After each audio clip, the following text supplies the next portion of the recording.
How much money do you need in order to start investing in rental property? That's a tough question, but the answer is typically not as much as you think. Rental property investing is a little bit like traveling. Many people think that it requires a lot of money, but you can start for less than you might imagine. Buying property. An example. Let's assume that you're interested in purchasing a property valued at $100,000.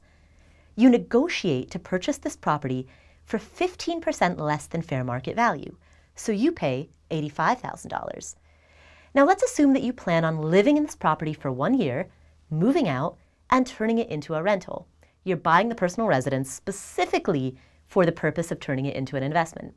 Because you're going to move into the property, you qualify for an FHA loan, which allows you to buy the property for as little as 3.5% down. Now in this case, 3.5% of $85,000 is $2,975. You also want to save a couple of months' worth of gross rent to handle vacancies, as well as deal with initial repairs and maintenance. And you'll also need some extra money for closing costs. So let's add another $3,000 to $4,000 to the final tally to cover those costs. In this example, you could get started for about $6,000 or $7,000. Financing might be easier than you think. I'm sharing this example to illustrate that it doesn't require as much money to get started as many people might assume. And this is for two reasons. Number one, properties are cheaper than you might imagine, particularly if you're willing to invest out of state. And number two, financing opportunities are more widespread and varied than you might imagine. Let's talk about both. First, many properties are less than $100,000.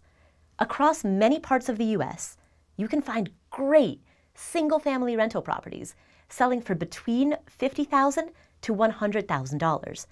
One of my most recent home purchases was a 3-bedroom, 2.5-bath brick ranch in Atlanta that I purchased for $46,000 as a short sale.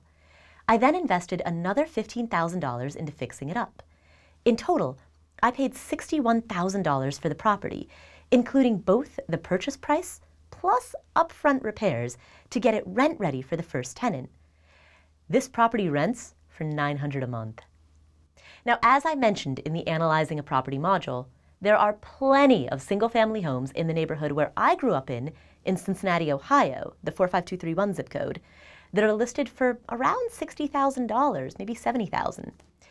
Second, you can explore a wide range of financing options. So for example, if you live in a low-cost area and you qualify for an FHA loan, a property that's $60,000 could require a down payment of only $2,100. I mean, of course, I would recommend at least having a strong cash reserve in your bank account to deal with upfront repairs, vacancies, and other emergencies that may arise. But still, the down payment is quite low.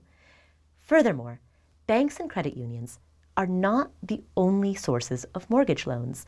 Many private lenders offer loans with no money down. Now, the drawback to private lenders is that you typically pay a higher interest rate, which could be 10% or more.